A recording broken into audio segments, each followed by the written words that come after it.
Cognizant to the needs of our learners, parents, and teachers, the Department of Education provided us with powerful tools for productivity that will allow us to foster critical thinking skills, problem-solving skills, communication and collaboration skills to be compassionate, responsible global citizens. Join us and discover new ideas in our series of professional development training program with the ICTS Edtech Unit and Microsoft Education Philippines. Together, we will equip our learners and empower our fellow educators for a dynamic future. Para sa bata, para sa bayan, at para sa guro. Sulong Edukalidad.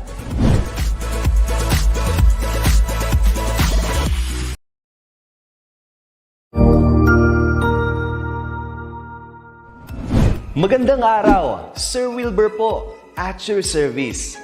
Narito ang ETUlay upang gabayan ka sa inyong pag-aaral upang lubos na maunawaan ang iba't ibang paksa o subject. Ang ETUlay ay isang free online tutorial class na pinangungunahan ng ICTS Educational Technology Unit sa pamumuno ni Undersecretary Elaine Del B. Pascua.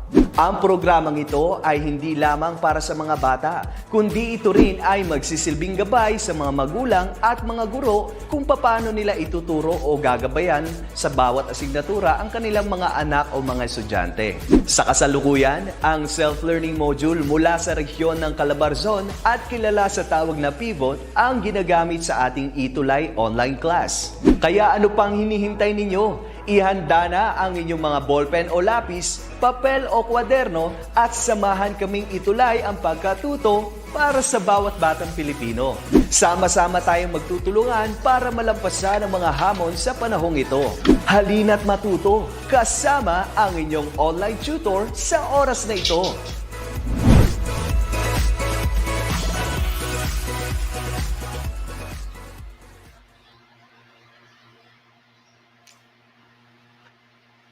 Hello! Good morning po sa lahat. Okay, welcome to ETUlay online tutorial for health optimizing physical education 4. Magandang umagang muli sa ating mga learners, parents, and teachers. I am your online tutor for the day, Tutor Shen, and let me help you and guide you to understand more the lesson and the activities for this subject. Please do not forget our schedule. It's every Tuesday from 11 o'clock to 12 noon.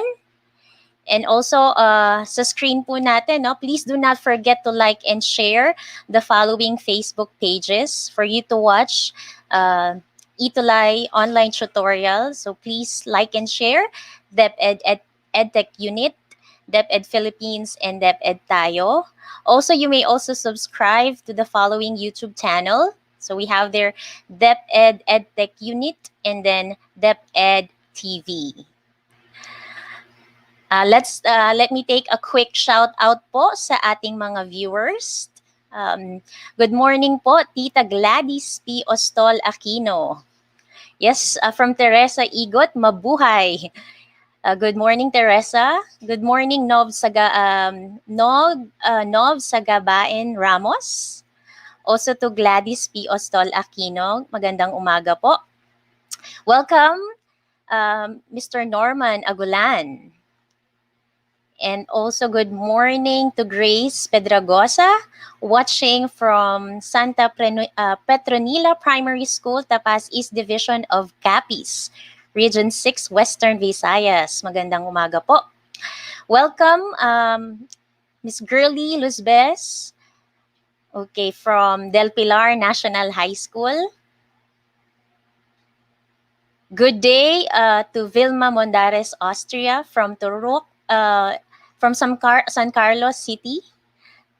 Okay, good morning din sa'yo, Kat Ortega Caparas. Also, good morning to Evelyn Miraballes, Camille Martinez. Okay, good morning din sa'yo, Monica de la Cruz. Good morning, Hazel. Okay, muli, magandang umaga po sa ating mga viewers. Welcome to our Week 5. We are already in Week 5 for Health Optimizing Physical Education 4. And let me emphasize ang ating lesson for today. So for Week 5, we're going to deal with outdoor recreational activities, and we're going to learn more about snorkeling. So let's have mga aquatic recreational activities naman. And our learning competency for this week is to observe personal safety protocol to avoid dehydration, over-exertion, hypothermia during the MVPA participation, or the moderate vigorous physical activity participation. We have our objectives. The objectives for this class is the first one, discuss the nature and background of snorkeling. Next is recognize the importance of outdoor activities, safety protocols. And then determine the basic prevention treatment for specific conditions during the moderate vigorous physical activity participation. Let's have a review regarding our previous lesson. Let's see how can you remember ang ating mga napag-aralan. Okay, good morning also, Christine, Navia. Okay, good morning, Connie Araneta. Okay, let's start our review, and we're going to have a picture analysis. Now, you have to identify, analyze the given pictures to come up with a word or words regarding our previous lesson. Are you guys ready? Can you give me a smiley sa ating comment box for me to know that you are ready? Okay, Hazel, you're ready? Oh, how about the others po? Can you give me a smiley? Yes. Okay, good morning as well, Jeline Deliosa. Good morning, Matthew Doroha. Okay, ready na si Camille. Also, si Kat Caparas. Ready na. Also, Aljon Patricio. Let's get started. Let's have the first picture. So please analyze the given pictures and tell me what is this word. Ready na rin si Chenlyn and Jocelyn. Tell me, students, ano po ang salitang ito? This is our lesson last week for week 4. Okay, so you have to identify this picture and this one. Ano po kaya ang salitang ito?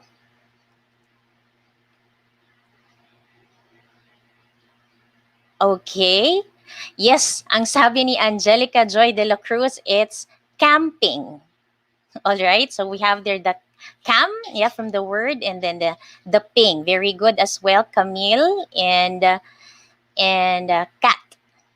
Let's have the next word po.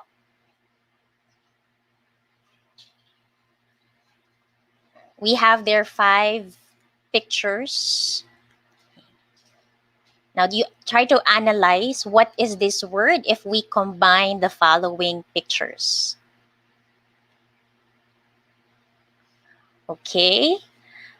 Yes, the answer is, okay, yes, it's physiological.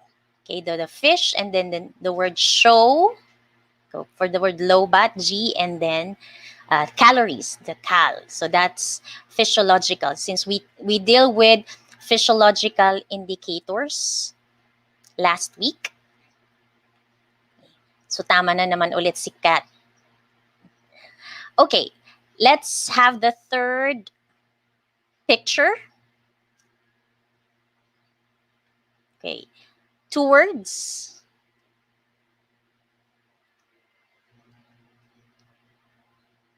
Okay, what's this combined with this and the number 8? The answer, students? Very good, Aljon. Consuegra, it's heart rate. Very good. As well as Evelyn, she got the correct answer. Next. How about this one? Analyze this picture. In this picture, what word do we have?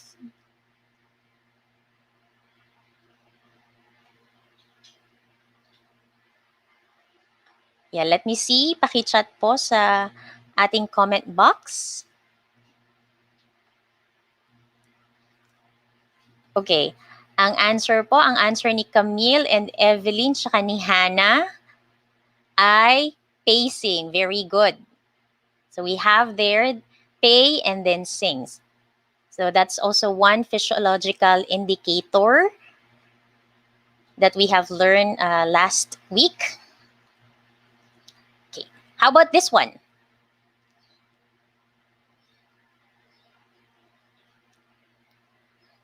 Okay, 3 pictures. Okay, we have there the word exertion. Next. This time, let's have a fact or bluff.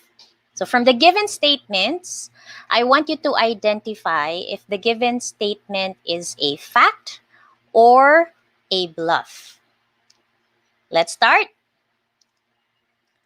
Let's have the first statement po. Backcountry camping is also known as car camping. Ang tawag po ba sa backcountry camping ay car camping? Is it a fact or a bluff?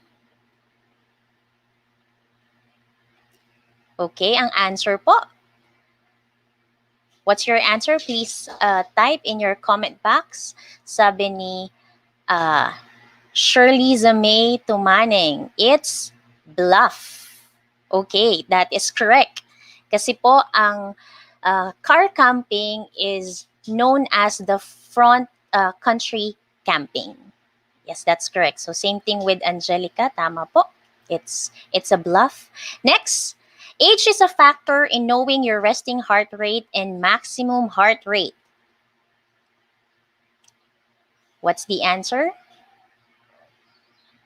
Now, the answer for this, okay, fact po or bluff, not true or false po. Okay, Camille's answer is it's a fact. That's right. That's right. Same thing with Maria Francesca Macaraeg. Okay. Well, we do have the maximum heart rate of an individual differs because of the age. The formula is 220 minus the age. Next, pacing monitors or adjusts, okay, one's participation or effort through a scale. Is this a fact or a bluff? Yan. Okay, ang answer po. The answer is, we have there, it's a bluff. That's correct. Okay, because when we talk about monitoring and adjusting the participation through a scale, we have there the rate of perceived exertion or the RPE. So tama po si Chenelyn, si Jocelyn Adeguer, and also Hannah and si Jeanette Guado. Next, monitoring of heart rate will allow you to check on the transition of activities from moderate to vigorous intensity level. What is your answer? By monitoring our heart rate, so at least we can check kung ang ating activity ba ay moderate pa or moderate na to vigorous activity. Krisa Teofilo's answer and Aljon, their answer is it's a fact. Very good. Even Aljon Patricio and Chanilin Habay-Habay, that's correct. Let's have the last po. Analyzing one's physiological indicators result in monitoring the impact of recreational activities participation to fitness level. What is your answer? Yeah, the answer is, yeah, from Jocelyn then, Drew, Ewan Salazar, George Villanueva. Their answer is, it's a fact. So it's very important that we should know the different physiological indicators, okay, before we participate in a certain activity. Very good job, learners. Thank you for your participation and for giving me a correct answer. Let's now do this activity, connect the dots. Okay, now you just have to connect the dot which represents a specific image with the activity they are related to. I'm going to show you the picture. We have two activities here. So you can see there, camping and snorkeling. You just have to connect the dots. So if this picture is related to camping or snorkeling. Let's start with camping. Okay. Can you guess a particular image related to camping? Whenever you go camping, this is an essential component to bring whenever you go camping. Ano po kaya? Let's start with, okay, very good, sabi ni Shirleyza May. Okay, we have there the tent. Okay, very good. Yeah, also Marvin Cruz and George, their answer is tent. Let's go naman to snorkeling. Okay, what's a near object related to snorkeling? Okay, yung mga viewers, no, nakapagsabi na din lahat ng mga equipment that you can use, essential things when you do this kind of activity. All right, sige po, I'll show you na po. Since you've mentioned Evelyn's answer, okay, she mentioned about snorkeling, is we have there the goggles, very good. Back to camping, okay, may nagsabi na, no, flashlight, that is correct. Let's proceed with snorkeling again. Okay, what is another thing related to snorkeling or that you use when you do this activity? Yeah, we have there the snorkel. And for camping, okay, yeah, you have there the backpack. Backpack na may sleeping bag. And the last one, yeah, very good, Melvit Bello Zapata, we have there the swimming fins. Okay, very good. So previously, we've talked about camping, and today we're going to learn more about snorkeling and some of the safety protocols. Good job, students. Okay, now let's have a quick description about camping and snorkeling. Okay, can you tell me, or you complete the open-ended statement here? Okay, camping and snorkeling are both blank.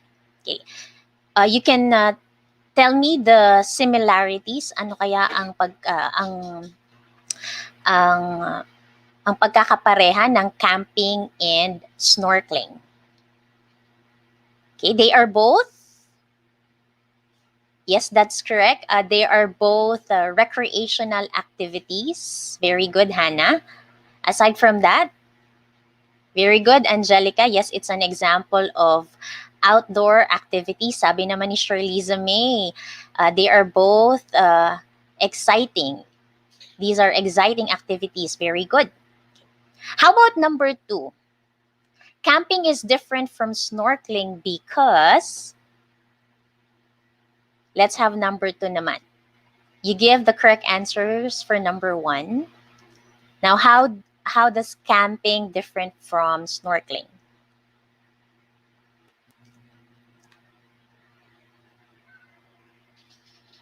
Okay, camping. Okay, so usually camping, they are different because of the location. So for snorkeling, you do this activity in the water. Yeah, for camping, so you can have a On the mountain, pwede. Yes, that's correct. So camping daw ay pang land and then snorkeling pang water. Very good. Anything else? Yeah, because they differ with the equipment that you use for this. Very good. Yes. Now let's learn more about snorkeling. Let's define the meaning of snorkeling. So this is the term snorkeling comes from the word snorkel. It's a J-shaped breathing tube and defined as swimming underwater or just near the surface with a full face snorkel mask or with snorkel and diving mask. Okay. So snorkeling, it's not only for recreational use, for recreational purpose, but snorkeling, it would help you to achieve yung overall fitness ninyo. For example, nag-flutter kick kayo or nag-dive or you went into diving, it can tone your body. Okay? And aside from that, when you move with this activity, ang epekto sa katawan niyan is yung mga quadriceps ninyo, yung ankles ninyo, ang inyong mga hip flexors, okay? And even your core muscles. And aside from that, pwede siyang mag-build ng greater lung capacity ng isang individual because you have to force and hold yung hininga mo underwater for a sustained period of time. So those are the benefits of snorkeling. Let's have the basic equipment. Ano naman kaya ang mga basic equipment when we engage to this activity? Let's start with, so we have there the snorkel. So what is a snorkel? So it is a device used for breathing air from above the surface when the wearer's head is facing downwards in the water with the mouth and the nose submerged. Now, so by means of snorkel, it makes possible for you to breathe. So at the surface, while your face is submerged in water, and mapapansin nyo sa picture din kanina, it consists of a tube. Tinatawag din siyang barrel and also a mouthpiece. Next, we have there the diving mask or swimming goggles. So this is an equipment that allows underwater divers or including scuba divers, free divers, and even the snorkelers to see clearly underwater. So it's this mask, swimming mask or diving mask, this is a device for you to appreciate yung beauty beneath the water. And the last one, we have their swim fins or swimming fins. They also call this as diving fins. Yun yung mga iba pang mga related words, okay, about swim fins. So these are fin-like accessories worn on the feet. Okay, meron naman din or pwedeng sa legs or hands. And usually these are made up of rubber, plastic, carbon fiber, or combinations of rubber, plastic, and then carbon fiber. And this will help you move through the water. So meaning to say, with this swimming fins, these diving fins, it can help your speed and for you to swim efficiency. You can this can provide you yung necessary locomotion na effortlessly mong magagawa sa water. After learning the different equipment, the basic equipment, let's learn more about the benefits of snorkeling. So this can be a stress reliever, as we have mentioned. It's a this activity is for recreational purpose. Okay, it's an exercise. So when you move, when you exercise, it can help you release the stress that you feel. Kasi it causes the secretion of yung tinatawag nating endorphins as one of the happy hormones. Next, we have cardiovascular benefits. Snorkeling works wonders for all the muscles in your body, especially the heart. So the more you swim, the more you engage with the water, the more you strengthen your heart muscles. In that case, for example, like any muscles in your body, the more your heart muscles remains active, okay, it would heal yung mga common cardiovascular problems. For example, kung meron mga high blood pressure, may heart failure, okay? So this could really improve your cardiovascular system. Next, we have there relieves pain and aches. By means of your constant movement, okay, it will allow your muscles, okay, and the water flows quickly, loosen stiff muscles and the joints. Now, so mapapansin natin, so with the combination ng water and your also movement, okay, so nagki-create siya ng perfect balance between sa comfort at saka between the comfort for stiff joints and muscles. Ayan ang ating mga benefits when it comes to engaging to snorkeling. How about the important things to remember while snorkeling? So I have here the word snorkel. So first we have there the S.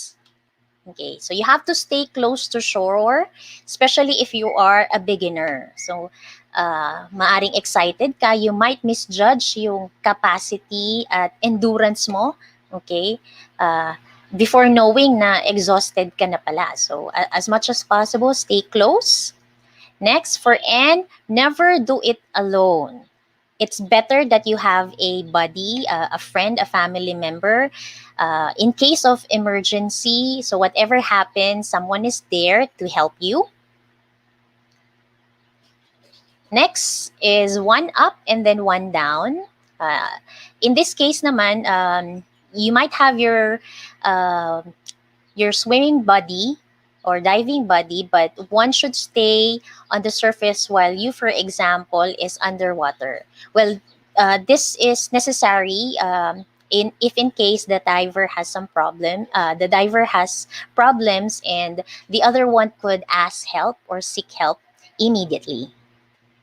Next is rain check. So better that we check the weather forecast before doing this activity. Simply because, for example, the wind, it can cause the waves to increase and it will make your snorkeling activity challenging. That's why you have to rain check. Next is know your surroundings.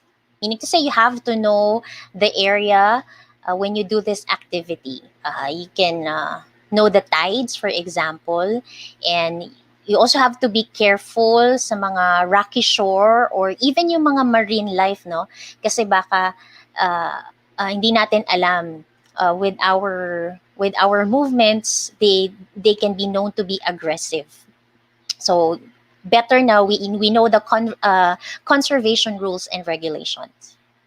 Next is energy retention. So likewise, do not overestimate yung limits ninyo.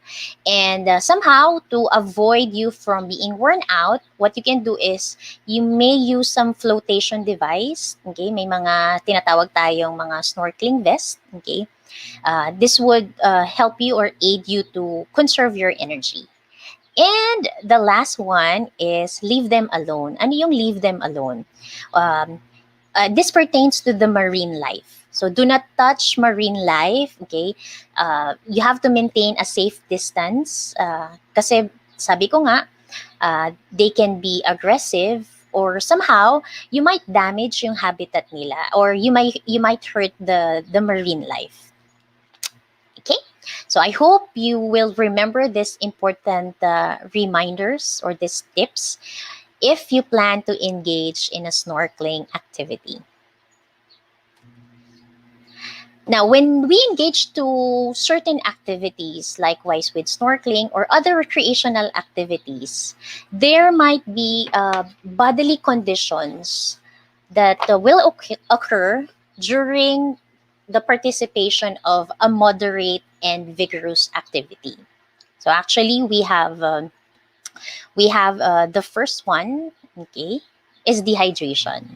When you talk about dehydration, it is your abnormal depletion of body fluids. So it happens when the body loses a greater amount of water than the amount being taken in. So when is the time that you lose water? So when you pee, okay, and also kapag kayo ay pinapawisan. So that's when the time that you can lose water inside your body.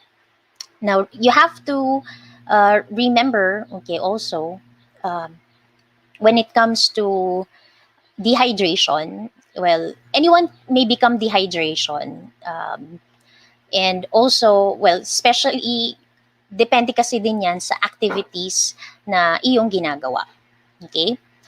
Well, here, syempre kapag you're doing a certain activity, a vigorous activity, okay, somehow yung dehydration, you could easily experience dehydration. Now, what could be the signs and symptoms when you are now experiencing dehydration? So, if you're feeling thirsty, okay, and mapapansin nyo din, no, dry yung mouth nyo, okay, yung feel na yung lalamunan natin, we wanted water, we wanted something to drink. And also, kung dehydrated, it might lead to headache. And mapapansin ninyo na dark colored pee ang inyong urine. And you could also feel some fatigue o yung pagkakaroon ng yung pagod. Okay? Kapag mas malala na rin din because there's no water intake for a long period of time, it could lead to impairment of physical activities as well. Now, you remember lang, no, when it comes to urine, when you pee, mapapansin nyo po yan, no?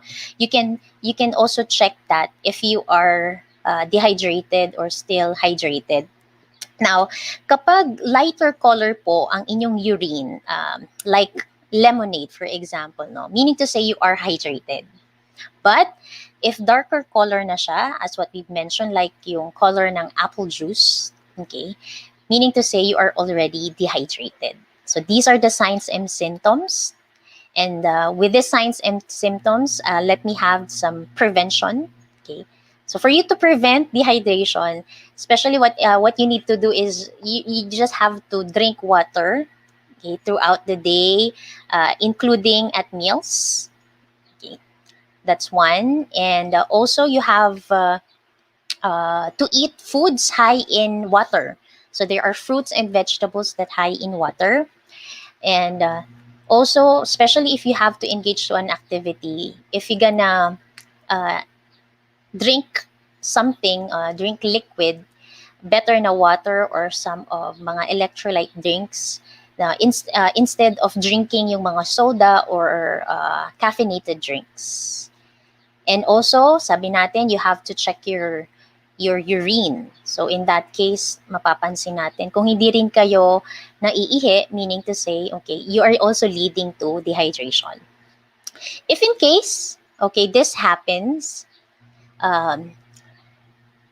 what you need to do, some first aid treatment that you can do, especially unang-una, okay, you have to increase water intake. So for you to become hydrated. Aside from that, pwede nyong iloosen yung inyong just in case. For example, it depends on what you wear. If you're wearing tight clothing shirt, for example, so loosen it up. And also, in case of extreme heat, for example, especially ngayong panahon na to, no, summer na, mainit na ang panahon, you can aside from drinking water, you can replace that with electrolytes. Okay? Ano po ba yung tinatawag nating electrolytes? Okay, ang electrolytes, these are minerals in your body for you to have an electric charge.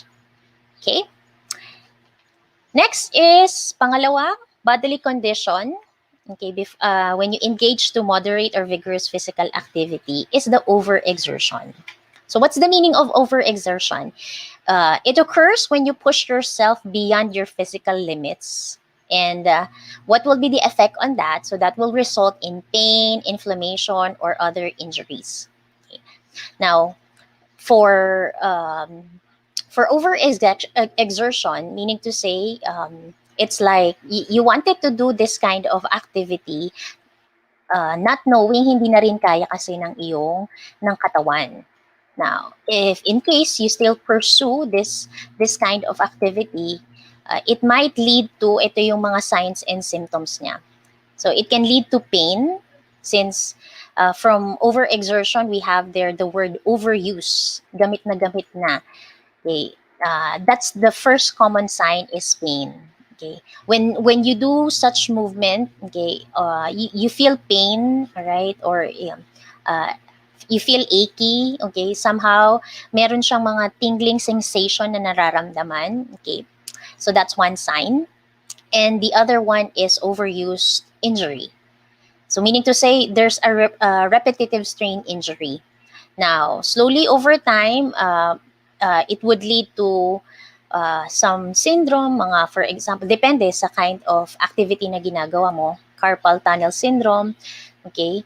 For your carpals, for example, over typing, okay, with the overuse ng inyong hand. So this could be the signs and symptoms. So pain, and then overuse injury. And how can you prevent overexertion? What you need to do before you do activity, make some warm up. You can have some warm up. It could help you at least when you engage to a more challenging activity. So warm up is necessary for you to do. Next, also you can take a break. Take a break every 30 minutes if necessary, or after an hour, take a quick break. But if you're a beginner, for example, so do not push yourself too much. So take time to break. Next, lift heavy objects with your legs. So don't just imagine, if you lift a certain object, do not use your back. You have to bend, for example, while lifting a heavy object. And also include at least 1 day of rest per week in your fitness routine. You engage yourself, you want to be active, but please make sure that you also have to rest, okay? Because when we rest, diba sabi natin we have this so-called muscle hypertrophy, that when pag na-strain ang muscle during a period of rest, okay, this process, it's the time for repair process to make your muscles stronger and also bigger. So that's for over exertion. Let's have here its first aid treatment. So sa tingin mo na overuse na, you can feel the pain. What you have to do is you have to stop the activity. And syempre, you also have to rest. Okay, so that's what you need to do. Okay, is for you to rest. Okay. Next is use ice or even pwede ring heat compress for muscles and joint soreness and stiffness. So if you could remember, no, yung rice method natin we have there the rest, and then the ice, we can apply ice. Next. Okay, third condition, we have there the hyperthermia. We define hyperthermia as an alarming rise in body temperature, which is an effect of exercising in a very humid environment. And for hyperthermia, it has symptoms like, for example, the muscle cramps, okay, sweating. You can also feel the weak pulse. Mapapansin nyo din parang nagmo-moist ang skin ninyo.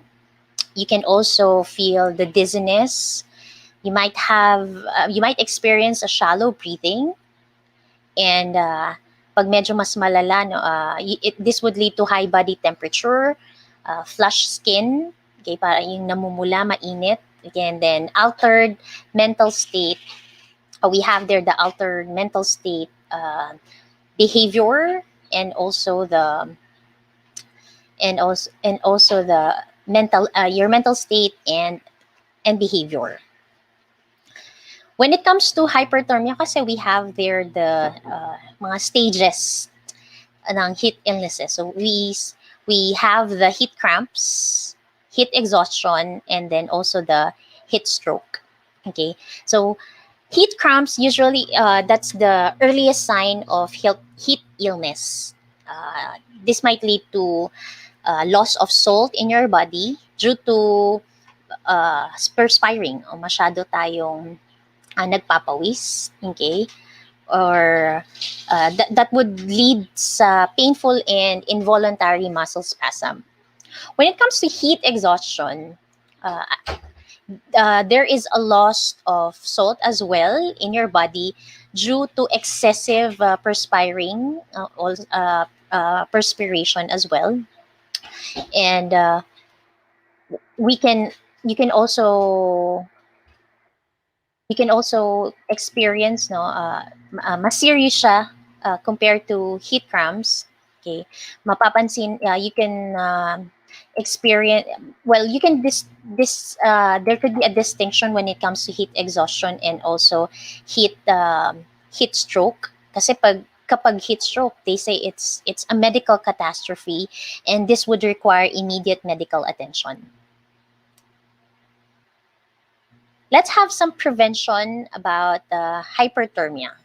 So if in case, let's have this in general. So you have to limit, if you cannot avoid, at least limit activities in the heat of the day, lalo na kung mataas ang sikat ng araw. So better rest. You do the activity na pag medyo bandang hapon na or early in the morning. You might also use some sunscreen, okay?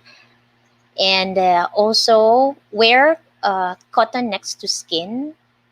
And aside from that, take a cool shower. And para mas presko ang pakiramdam when you engage to a certain activity.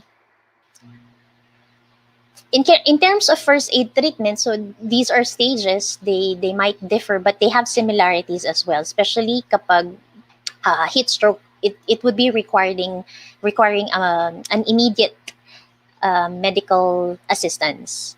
For heat cramps, so you have there to move to a cooler area. So you have to get out direct from the sunlight. And since you experience muscle cramps, what you can do is you can gently massage that particular area where you experience this muscle cramp. So you might also stretch the muscles gently, and also rehydrate yourself if you're the victim, or if your friend or a family member experience heat cramps. What you need to do is you just have to rehydrate yourself. When it comes to here, aside from that, you can also rest in cool places, drink fluids, and we have there yung mga cooling measures na sinasabi natin. For example, you would apply yung mga ice pack sa armpit, okay, sa inyong groin. When you talk about groin, yun yung singit ninyo, okay? Pwedeng sa palm, then sa feet. Yun yung mga body parts wherein mas madali tayong nilalamig. Okay, so you can try cooling measures, and also you can lose your clothing. When it comes to heat stroke, well, this is more serious than heat exhaustion and also heat cramps. So you have to get the victim out of the sun and transfer the victim in a coolest place possible. So same thing, you can apply ice pack na sinasabi natin. So groin, sa neck, sa back, sa armpit. You can also loosen tight, you loosen his tight clothing. Yung iba, pwedeng ginugupit nila in case of emergency. And also fan the body using electric or handheld fans.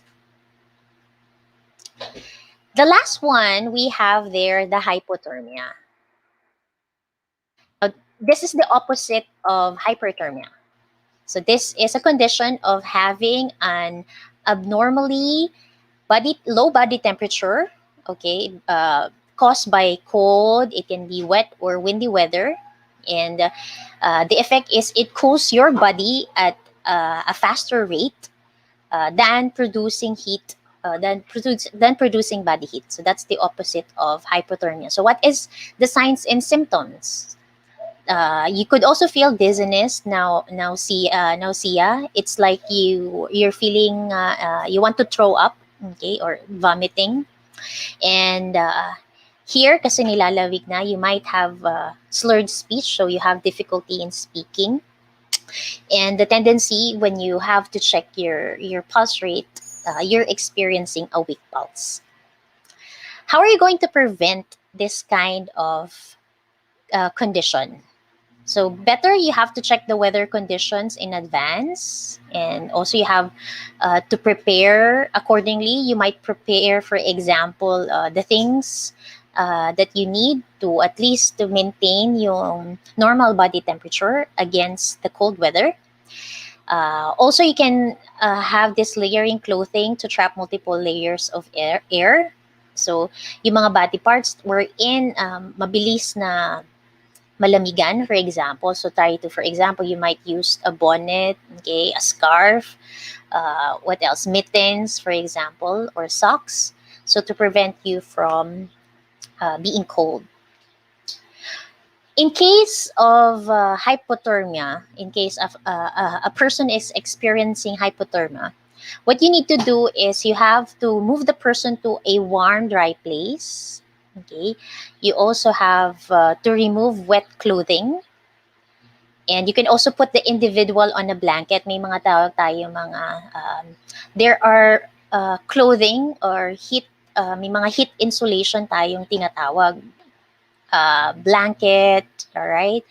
And you could also provide skin to skin contact. So usually sinasabi nila, no, one tip is, for example, yung back to back. So at least yung lamig, okay, yung init, okay, it would revolve sa inyong dalawa. And also, if the victim is conscious, what you need to do is you provide him warm drinks. So please avoid yung mga alcohol or mga caffeinated drinks. These are the first aid treatment that you can use. Yeah. So these are the bodily conditions. Again, we have there the dehydration, hypothermia, over-exertion, and also we have the hypothermia. All right. So thank you for watching. Those are the different ideas about safety protocols, and also the things that you need, and the benefits of snorkeling. This time, let's wrap up. Now, let's do the activity, what's wrong? Okay, I'm gonna read the situation. So there is a situation here, and then later on, I'm going to ask you the following questions. Okay? So let me read to you the situation. Okay. Now, Friday night, Juan and his friends planned to go to the beach the next day. On their way to the location, they decided to have a snorkeling activity. They arrived at the beachfront around 6 o'clock in the morning, and they noticed that the rain is pouring and the wind is blowing heavily. They did not make a reservation for a cottage, nor bring a tent to use. They looked for a tree that served as their temporary shelter while waiting for the rain to stop. Then a few hours later, the rain still pouring and the wake picks up further, and Juan starts shivering. His friends thought drift as they try to figure out why is he so cold, though Juan wears a cotton t-shirt under his long sleeve shirt. One of his friends decided to call for help to immediately treat his condition. When the medical personnel arrived, they were informed that Juan is experiencing hypothermia. So Juan and friends, they decided to go to the beach and engage to a snorkeling activity. But when they arrive into the location at 6 o'clock in the morning, okay, uh, meaning to say that there is a bad weather condition. So it's raining heavily and the wind is blowing heavily. And then a few hours later, so Juan starts shivering. He's experiencing hypothermia. Now let's have here these questions. Imagine that you are Juan. Okay, what are the things can you tell me what are the things you haven't considered before going to the beach? Or given the situation, what are the things that you haven't considered? Can you please type in the comment box? So imagine nyo kayo si Juan at ganun ang nangyari sa inyo. With that particular situation, whenever you're gonna do the same activity again, what are the things that you have to consider? Can you please type using our comment box? While waiting, let me greet po si Renz Jello Jeresa from De Leon National High School. Also, Leia Rose Kipia, hello po. Ricky May Liamero, good morning. Okay, we have there Erica Jean Pasigna. Good morning din sa iyo. From Ducase, GTD LNHS, a grade 12 student. Good morning, Almira Yakla. Kenneth. Good morning, Kezaya. And also to you, Betsini Cabero, watching a grade 12 student from General T. De Leon National High School.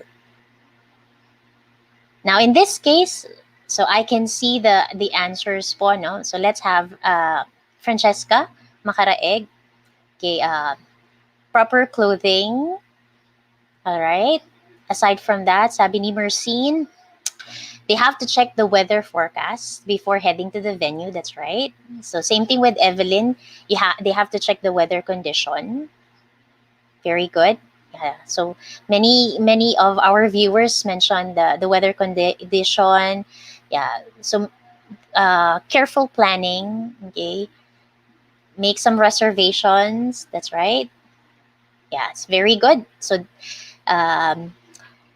generally speaking, Juan and his friends, they didn't consider the weather condition. And yung planning, when they do the certain activity, they were not able to do this kind of steps. Very good. How about the second question? If you are one of Juan's friends, what are you going to do to manage the situation while waiting for the medical personnel to arrive? So since it's hypothermia, what are the things that you can do, okay, to help so that you could help Juan since he's experiencing a abnormal low body temperature?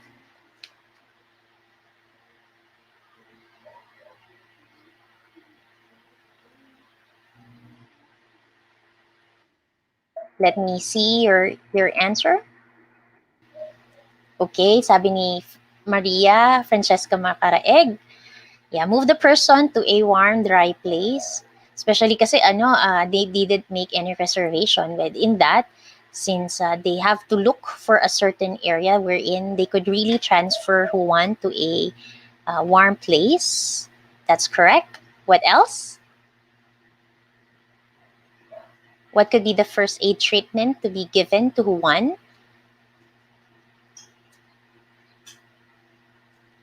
They can, so you can also,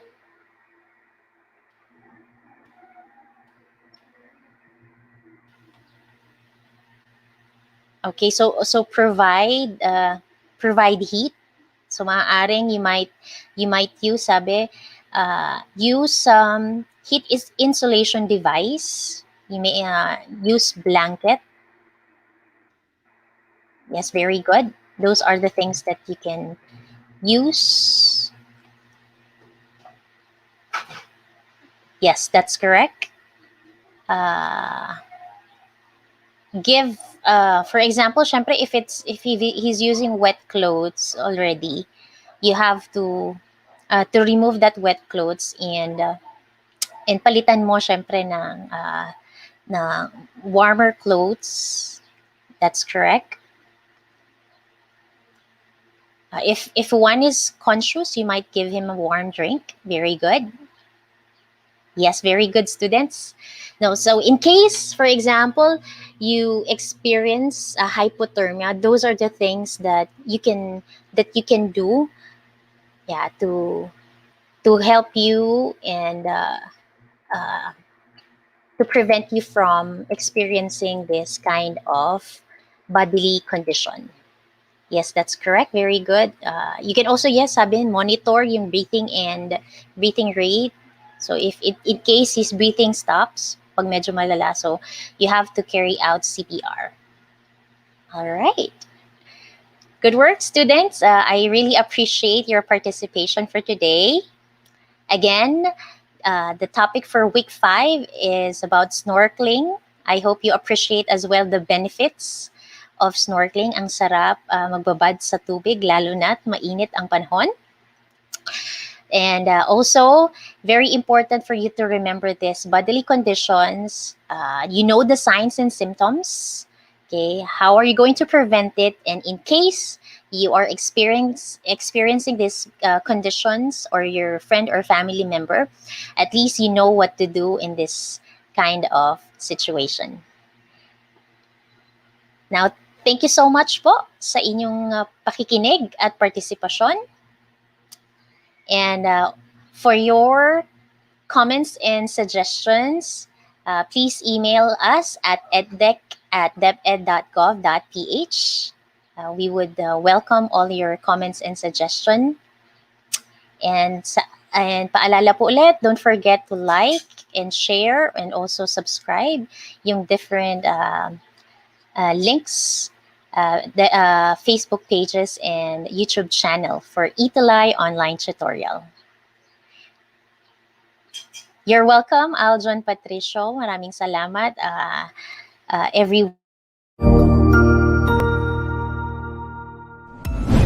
Sigurado ako na marami ka na namang natutuhan sa ating ETUlay tutorial session ngayong araw. Tandaan, ito ay hindi lamang para sa ating mga mag-aaral, kundi pati rin sa ating mga minamahal na guro at mga magulang na kaagapay natin para maituloy ang pagkatuto sa kabila ng nararanasang pandemya. Patuloy ding sumubaybay sa DepEd TV para sa mga araling ginawang video episodes. Mapapanood ito mula Lunes hanggang Sabado, alas 7 ng umaga hanggang alas 7 ng gabi sa inyong mga telebisyon. Abangan bukas mula 1:00 ng tanghali ang iba pang aralin sa ating ETUlay free online tutorial session sa Filipino.